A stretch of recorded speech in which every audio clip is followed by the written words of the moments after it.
We've learnt many things during our preliminary task. We've used a Nikon DSLR camera, which is new to us all because we hadn't used one of them at the start of our task. We had also used a tripod and the Premiere Pro computer software, which is where we edited all our stuff on.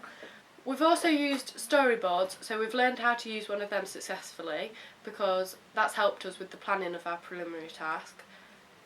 We also learned how to have continuity throughout our filming, so we kept everything the same except one little issue where we had a teacher in the background, but it's not really that noticeable, so it's really good.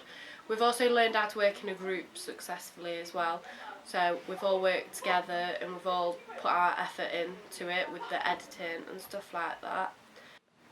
We're really successful making our preliminary task video, however there were some improvements, but we added lots of different camera shots, which was one of the key points that we had to do. We added establishing shot, shot reverse shot, mid shot, over the shoulder shot, etc. We use different editing techniques on Premiere Pro, such as cutting, cutting all the bloopers out of the video that went slightly wrong. We added non-diegetic sound just to add effect, so like the music which went with the rolling script, and as we walked out the room right at the end. We were really good with the time management, like we met the deadlines well and got it in on time and completed on time. We worked really well as a group together. We didn't really know each other when we first started making the video, but we've all seemed to develop strong friendships. Overall, it was really successful. There were some improvements, but it was successful. Now we know where the areas are to improve. We met the brief quite well. We had the sort of rules to include within our preliminary task, which were the 180-degree rule, shot reverse shot and match on action. But match on action is when we walk through the door. The 180-degree rule, we didn't manage to do that well because we were sat on a rectangular bench, so it was hard to sort of get that angle right.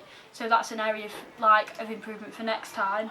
And shot reverse shot we did fine when we were exchanging conversation. So some of the areas that we could have developed and maybe made better was probably the storyline of our piece, because it wasn't very exciting. It was just a bit boring, so we could have done that, and maybe the speech of how loud we spoke could have been louder because we weren't very clear. That was some of the negative feedback we got. Some of the positives from this and strengths that we did well would be the overall editing and putting the piece together, because everybody contributed to the filming and the editing. Something that we could have done differently in this piece was probably use more props, because in the actual piece that we did, the only props that we really had was ourselves and the table and chairs, so we probably could have used more just to make it a bit more interesting. Also, one thing that we want to avoid when we're planning our next the main task that we've got to do would be continuity, because in our video, in one of the clips, there's a teacher in the background and throughout the rest is not in it, so we'd have to make sure that we don't have anybody else in it or anything that shouldn't be there.